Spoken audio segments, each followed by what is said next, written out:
اور تکبر کرتے ہوئے لوگوں کے سامنے گال نہ پھلانا اور زمین میں اکڑ کر نہ چلنا، اس لیے کہ اللہ کسی اترانے والے شیخی خورے کو پسند نہیں کرتا۔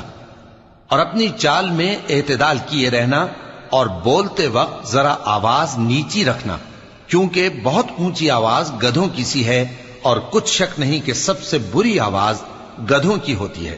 کیا تم نے نہیں دیکھا کہ جو کچھ آسمانوں میں اور جو کچھ زمین میں ہے سب کو اللہ نے تمہارے قابو میں کر دیا ہے، اور تم پر اپنی ظاہری اور باطنی نعمتیں پوری کر دی ہیں۔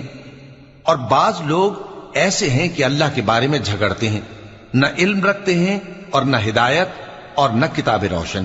اور جب ان سے کہا جاتا ہے کہ جو کتاب اللہ نے نازل فرمائی ہے اس کی پیروی کرو، تو کہتے ہیں کہ ہم تو اسی کی پیروی کریں گے جس پر ہم نے اپنے باپ دادوں کو پایا۔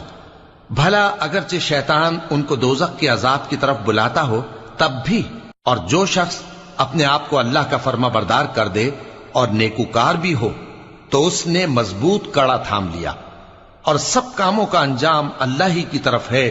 اور جو کفر کرے تو اس کا کفر تمہیں غمناک نہ کر دے۔ ان کو ہماری طرف لوٹ کر آنا ہے، پھر جو کام وہ کیا کرتے تھے ہم ان کو جتا دیں گے۔ بے شک اللہ دلوں کی باتوں سے بھی واقف ہے۔ ہم ان کو تھوڑا سا فائدہ پہنچائیں گے، پھر عذاب شدید کی طرف مجبور کر کے لے جائیں گے۔ اور اگر تم ان سے پوچھو کہ آسمانوں اور زمین کو کس نے پیدا کیا تو بول اٹھیں گے کہ اللہ نے۔ کہہ دو کہ اللہ کا شکر ہے، لیکن ان میں اکثر سمجھ نہیں رکھتے۔ جو کچھ آسمانوں اور زمین میں ہے سب اللہ ہی کا ہے، بے شک اللہ بے نیاز ہے، لائق حمد و ثنا ہے۔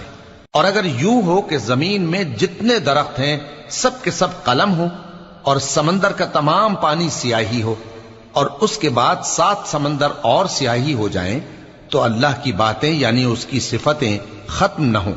بے شک اللہ غالب ہے، حکمت والا ہے۔ اللہ کو تمہارا پیدا کرنا اور جلا اٹھانا ایک شخص کے پیدا کرنے اور جلا اٹھانے کی طرح ہے۔ بے شک اللہ سننے والا ہے، دیکھنے والا ہے۔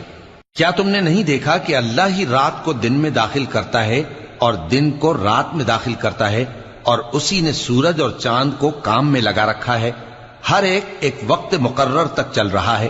اور یہ کہ اللہ تمہارے سب اعمال سے خبردار ہے۔ یہ اس لیے کہ اللہ کی ذات ہی برحق ہے، اور جس کو یہ لوگ اللہ کے سوا پکارتے ہیں وہ سب باطل ہے۔ اور یہ کہ اللہ ہی عالی رتبہ ہے، گرامی قدر ہے۔ کیا تم نے نہیں دیکھا کہ اللہ ہی کی مہربانی سے کشتیاں سمندر میں چلتی ہیں تاکہ وہ تم کو اپنی کچھ نشانیاں دکھائے؟ بے شک اس میں ہر صبر کرنے والے، شکر کرنے والے کے لیے نشانیاں ہیں۔ اور جب ان پر سمندر کی لہریں سائبانوں کی طرح چھا جاتی ہیں تو اللہ کو پکار